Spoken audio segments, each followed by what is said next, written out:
Meron akong dalawang ate na talaga namang matatalino at nagkakaroon sila ng award sa school. Best in ganyan, best in ganto, top 1 sa klase, top 2, top 3, mga ganon. Proud ako sa kanila dahil nagagawan nila yon. At samantalang ako, eto mukhang hampas lupa, puro bulakbol at hindi mo alam kung anong balak sa buhay. May mga time pa nga na sinasabi ng mga teacher ko sa akin na, ate mo ba si ano? Si ate mo ba si ganyan? Yes, ma'am.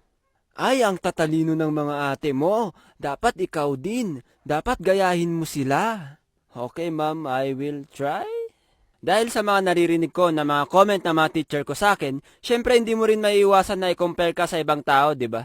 Pero napag-isip-isip ko din na bakit hindi ko subukan maging matalino. Naks, kaalam mo lang talaga. So ang ginawa ko, nag-aral ako ng mabuti. Nagbasa ako ng mga libro, kahit nga hindi pa namin pinag-aaralan, binabasa ko na eh.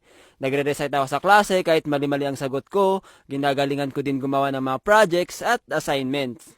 At nung nakikita ko na yung liwanag papasok sa mundo ng mga matatalinong tao, biglang may mga kamay na parabang pinipigilan ako.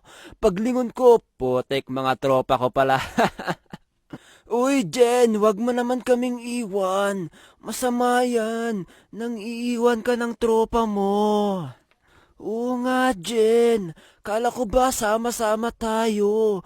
Wala namang ganyanan, pre.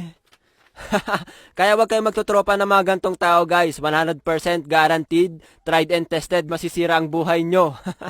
De, joke lang.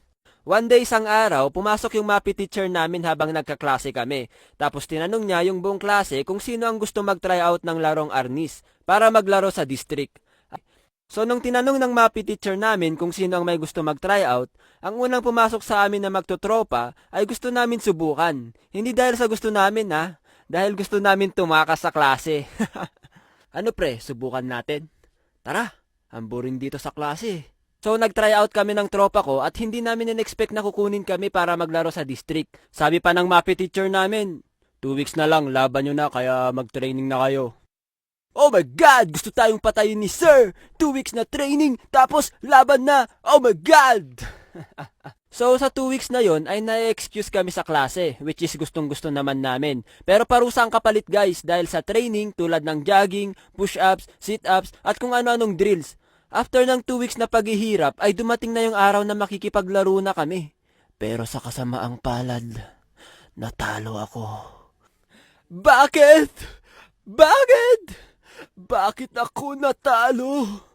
Saan ba ako nagkulang?